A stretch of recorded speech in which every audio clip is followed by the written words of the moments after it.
खंडेला विधानसभा से पिछली बार कांग्रेस पार्टी के उम्मीदवार रहे सुभाष मील आज हमारे साथ हैं। सुभाष, पिछली बार हार और जीत का अंतर बहुत कम रहा था। अब की बार क्या देख रहे हैं, क्योंकि चुनाव सर पे हैं और जहां तक मैं पता कर रहा था लोग कह रहे थे कि मेहनत बहुत किया आपने। अब की बार अच्छा माहौल है। पिछली बार मेरा पहला चुनाव था और सबसे बड़ा कारण मेरा चुनाव में हारने का ये रहा कि पार्टी के लीडर मेरे साथ नहीं थे और जो वर्तमान विधायक हैं उनका एक लंबा राजनीतिक समय हो गया था और आखिरी चुनाव के नाम पे उन्होंने चुनाव लड़ा तो उससे भी एक सिंपैथी हो गई थी। फिर मेरी बड़ी मीटिंग में मैंने मीटिंग रखी थी और उसमें अंत में नेता भी नहीं आए थे, जिनको चीफ गेस्ट बनाया था नवजोत सिद्धू को, वो नहीं पहुंचे थे। इसका भी एक खराब मैसेज गया। इससे थोड़े मतों से हम लोग चुनाव हार गए। लेकिन अब की बार पूरे 5 साल हमने पूरी फील्ड के अंदर रहकर हमारी पूरी टीम ने जनता की सेवा करने का काम किया, तो मुझे पूरा भरोसा और अच्छा माहौल है कि अब की बार हम चुनाव जीत जाएंगे। सुभाष भाई, यहां से निर्दलीय कांग्रेस पार्टी के बागी ने निर्दलीय चुनाव लड़ा और महादेव सिंह खंडेला जी ने, और वो विधायक बने। चुनाव जीतने के बाद में वो फिर से कांग्रेस पार्टी में चले गए। आप सचिन पायलट के करीबी हैं, कितना भरोसा है कि अब की बार पार्टी आपको टिकट देगी, या फिर निर्दलीय चुनाव में जाने का मन बना के बैठे हैं आप? देखिए, मुझे पिछले 15 साल से मैंने पार्टी के साथ पूरी निष्ठा के साथ काम किया। मुझे जहाँ भी पार्टी जिम्मेदारी देती है, कहीं भी ऐसा कोई स्टेट नहीं है हिंदुस्तान का जहाँ पे हमारी टीम ने पार्टी के लिए महीने 2-2 महीने तक कैंपेन नहीं किया हो। पार्टी हमको जिम्मेदारी देती है, हम उसको बखूबी निभाते हैं और जहाँ कहीं भी आंदोलन होते हैं, विरोध प्रदर्शन होते हैं, तो वहाँ भी हमारी बहुत महत्वपूर्ण भूमिका होती है। इसलिए पहली बात तो यह है कि मुझे पूरा विश्वास है पार्टी मुझे टिकट देगी। और अब की बार जो हर जगह बड़े लीडर्स के जो स्टेटमेंट आ रहे हैं कि पार्टी विनिंग जो क्राइटेरिया होगा वो विनिबिलिटी का होगा, तो निश्चित रूप से मुझे पूर्ण विश्वास है। हर सर्वे के अंदर मेरा नाम टॉप में है, हर लोगों की जुबान पे मेरा नाम है, तो निश्चित रूप से सर्वे भी मेरा टॉप गया है, तो मुझे टिकट पार्टी देगी। सुभाष भाई, मैं ये पूछ रहा हूँ कि ये सर्वे का आपको कैसे पता लगता है? क्योंकि किसी भी नेता से बात कर रहे हो तो वो यही कहता है कि सर्वे में मेरा नाम टॉप पे गया है। हम लोग बड़ी कोशिश करते हैं कि सर्वे का पता लगे कि ये जाते कहाँ से हैं, और कैसे पता लगता है कि टॉप पे गया है नेता? मैं किसी दूसरे नेता से बात करूंगा, वो भी यही कहेगा कि सर्वे में मेरा नाम टॉप पे गया है। ये पता लगता है जनता से। सर्वे होता है जनता के अंदर, और जनता मैं पिछला चुनाव भी मैंने लड़ा है। पिछली बार लोगों की जो आवाज़ थी और आज जो आवाज़ है उसमें दिन और रात का अंतर है। पिछली बार लोगों की आवाज़ थी कि ये भाई 5-10 हज़ार वोट आएंगे इसके, और आवाज़ आज की ये है कि आज तू किसी भी सिंबल से चुनाव लड़े लेकिन हम तेरे को चुनाव जिताएंगे। पब्लिक मेरे को आके ये बोल रही है कि अगर पार्टी तेरे को टिकट नहीं देती है तो टिकट हम देंगे।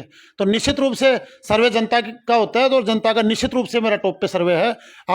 आपसे भी मैं कहना चाहूँगा कि आप भी एक रैंडमली जहाँ कहीं भी इधर से अब यहाँ से जाएंगे तो आप 10-5 जगह 20 जगह आप पूछ के जाएं लोगों को, आपको भी इस बात का पता चलेगा कि हाँ वास्तव में लोगों की जुबान पे अब की बार एक ही नाम।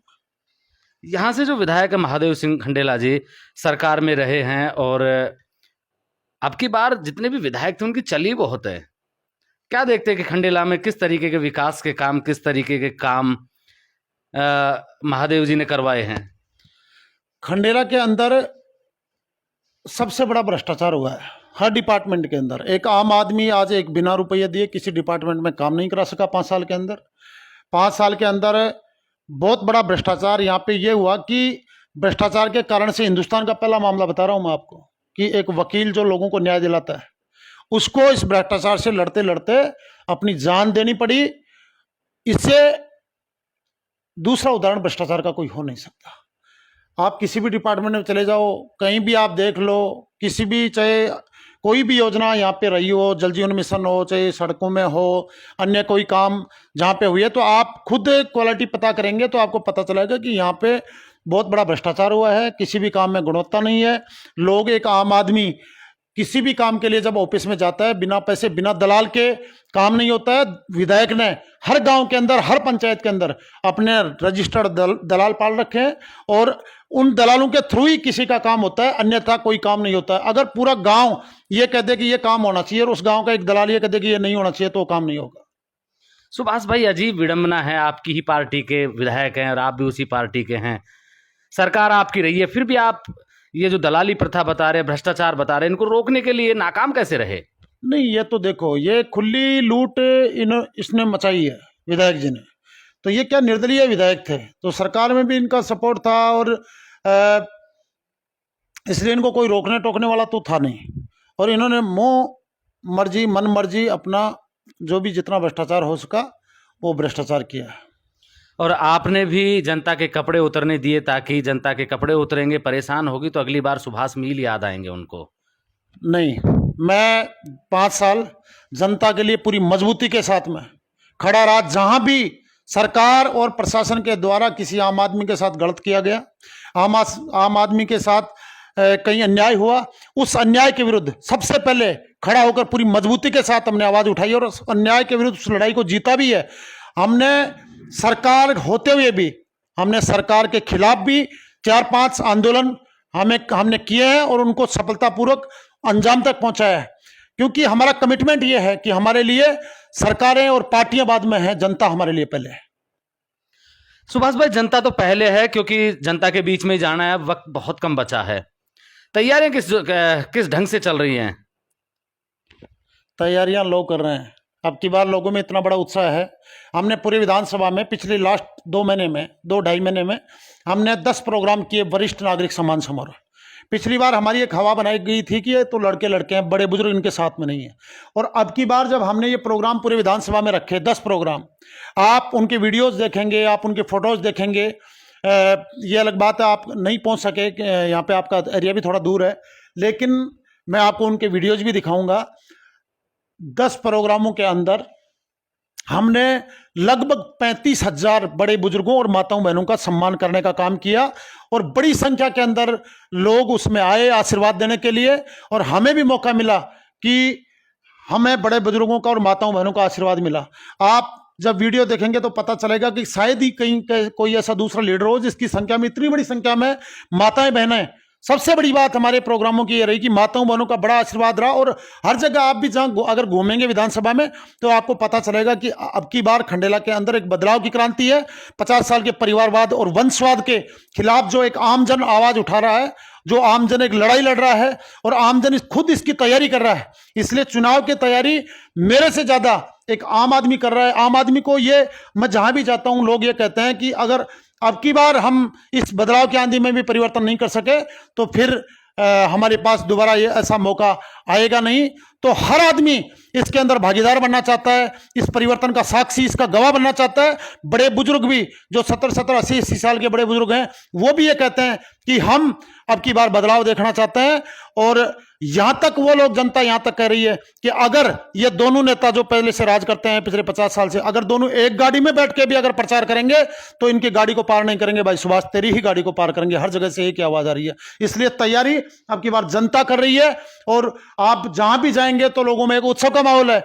शायद ऐसी एकमात्र विधानसभा जो राजस्थान के अंदर खंडेला ऐसी होगी जहां पे 5 साल तक लगातार चुनावी चर्चा चली है। हर चौपाल में, हर गांव में, हर चाय की थड़ी पर 24 घंटे चुनाव की चर्चा कभी भी यहाँ पे रुकी नहीं है।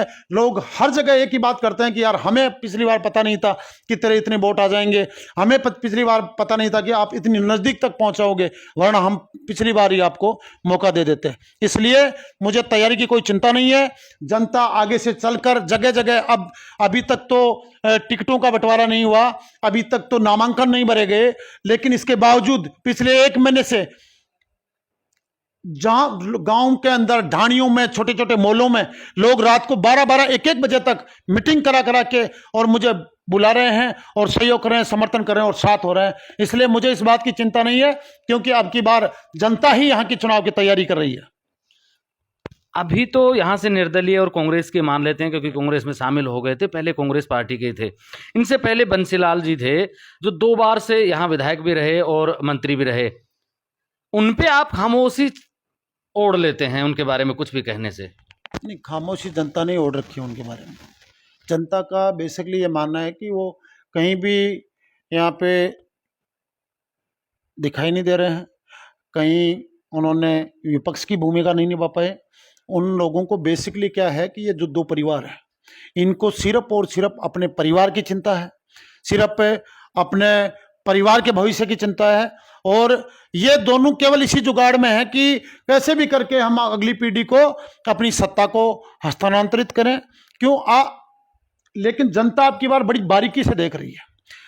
इन 5 सालों के अंदर शुरू में चुनाव के तुरंत बाद में, विधानसभा चुनाव के तुरंत बाद में ऐसी परिस्थितियां आई जो कभी हमने और आपने कभी सुनी नहीं।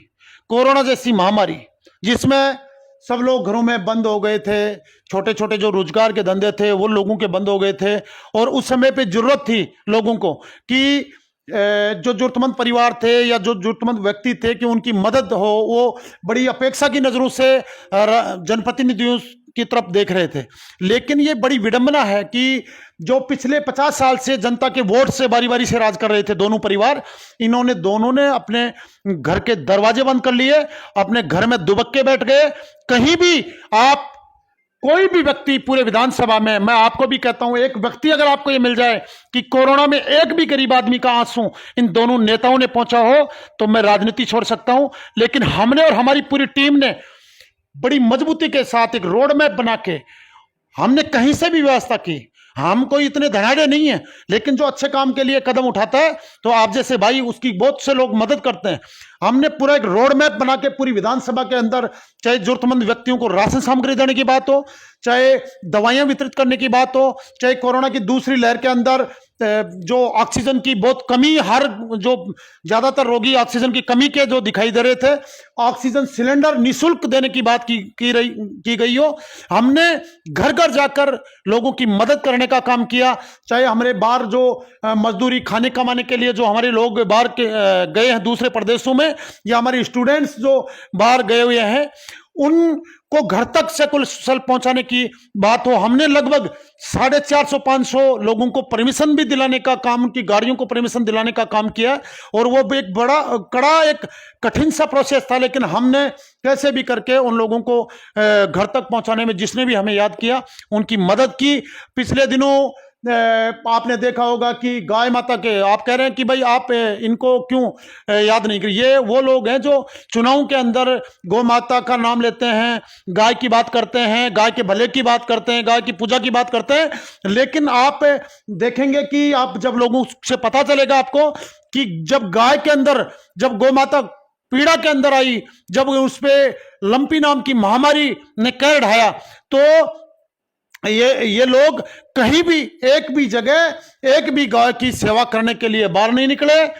जब लोग, इनके कार्यकर्ता कहते थे इनको कि साहब आप भी बाहर निकलो, सुभाष मिल के लोग गाय की सेवा कर रहे हैं, दवाइयां दे रहे हैं, जगह जगह जा रहे हैं, घर घर जा रहे हैं, तो ये लोग एक तो व्यंग कसते थे कि भाई गायों के कौन से वोट लगते हैं यार, ये तो ऐसे ही ठाले बुले घूम रहे हैं, इनका कोई मतलब नहीं है। तो मैं आपको ये कहना चाहता हूं कि जब ये लोगों को जरूरत थी, जब लोगों को उम्मीदें थी, जब लोगों को अपेक्षाएं थी इन लोगों से, क्योंकि किसी ना किसी ने इनको एक एक बार तो वोट निश्चित रूप से दिया है, तो उन लोगों को बहुत बड़ी उम्मीदें थी इस वक्त में कि ये लोग आएंगे, हमारी मदद करेंगे। लेकिन ये लोग बाहर नहीं निकले, घरों में दुबके रहे। हमने और हमारी पूरी टीम ने जान की परवाह किए बिना, पूरी जी जान और एक भावना के साथ में, सेवा भावना के साथ में हमने लोगों की मदद करने का काम किया। आज वही लोग, जो जरूरतमंद परिवार थे, वो ज़्यादा प्रभावी नहीं है, लेकिन आज वो लोग अपनी जगह मजबूती से खड़े हैं। और वो मुझे आके करें कि हमें वो दिन याद है, ये कोरोना भी चला गया, सारा समय गुजर गया, लेकिन सुभाष भाई आपने जो हमारी मदद की थी, हम उसको कभी ज़िंदगी में नहीं भूल सकते। इसलिए वो लोग आके मेरा हौसला बढ़ा रहे हैं। सुभाष भाई, आपने यहाँ से विधायक महादेव सिंह खंडेला पे भ्रष्टाचार के आरोप लगाए। मैं ये जानना चाह रहा हूँ कि, और लोग भी ये जानना चाहेंगे कि मान लीजिए आप विधायक बनते हैं, जो आरोप आपने लगाए हैं क्या उनको सिद्ध करके उन पे कार्रवाई करवाएंगे आप? निश्चित रूप से, क्योंकि राजनीति में आरोप लगाते हैं नेता एक दूसरे पर, लेकिन जैसे ही सत्ता में आते हैं, जैसे ही पावर में आते हैं, हाथ मिला लेते हैं बैक हैंड से। मैं आपके चैनल के माध्यम से लोगों को यकीन दिलाता हूँ कि ये भ्रष्टाचार की कड़ी टूटेगी और जिन मामलों के अंदर हम जांच करवा सकते हैं उनमें जांच भी होगी, भ्रष्टाचार उजागर भी होगा और जो उसके पीछे दोषी होगा उसके लिए कार्रवाई भी होगी। हमने भ्रष्टाचार के लिए यहां भी लोगों के साथ में हम खड़े हुए हैं, लोगों को सस्पेंड तक हमने अधिकारियों को यहां पे करवाया है। इसलिए इस बात के प्रति आपके माध्यम से मैं जनता को कहना चाहता हूं कि आप निश्चिंत रहें, हम भ्रष्टाचार के प्रति जीरो टॉलरेंस की नीति अपनाएंगे और निश्चित रूप से जो दोषी होगा उसके खिलाफ कड़ी से कड़ी कार्रवाई करेंगे। यह है सुभाष मील, युवा नेता हैं। पिछली बार कांग्रेस के सिंबल पर चुनाव लड़ा था, अब की बार पार्टी टिकट देती है तो कांग्रेस सिंबल पे, नहीं तो फिर निर्दलीय चुनाव लड़ने का मन तो नहीं है आपका? देखिए, मैं पहले भी आपको कह चुका हूं ये बात कि लोकतंत्र के अंदर जनता जिसको टिकट देती है वही चुनाव जीतता है और मुझे पूरी उम्मीद है, मुझे पूरा विश्वास है कि अब की बार जनता मुझे टिकट देगी और विधानसभा में पहुंचाएगी। धन्यवाद। ये सुभाष मील हैं जो खंडेला से विधानसभा चुनाव लड़ने की तैयारी कर रहे हैं। तैयारी का पूरा मन है, चुनाव लड़ेंगे। आप मेरे साथ देख रहे हैं ब्लैक एंड व्हाइट सच। मैं महेंद्र यादव। जय हिंद, जय भारत।